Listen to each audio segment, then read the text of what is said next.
we've got our retest. We was in drawdown for a bit, and now guess what?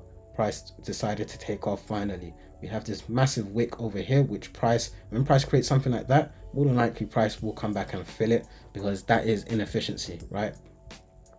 So this one here, because it still hasn't broken above the 38.2 at this point, guess what you could do? You could either enter at the 61.8, or you can enter around the 50% fib level, which should be around this level over here, and you're still targeting that negative 27, right? So totally up to you guys how you want to do this one, but this setup is still valid for UK oil, and I did go over this in the previous video. So if you want to check weekly analysis 16, there should be a link below as well, so you guys can check that out as well. So for this one, UK oil and US oil, essentially they're both the same thing.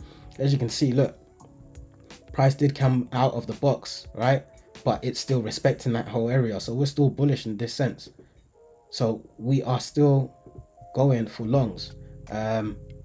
Now this would have been our break, this would have been our retest, we would have been in drawdown for a bit. Price decided to shoot off on Thursday, and Friday it was stagnant. So this one you can definitely still get in for buys. Just put your buy limit at the 61.8 for this one, and then what we're targeting, the negative 27. Negative 27 now lines up with these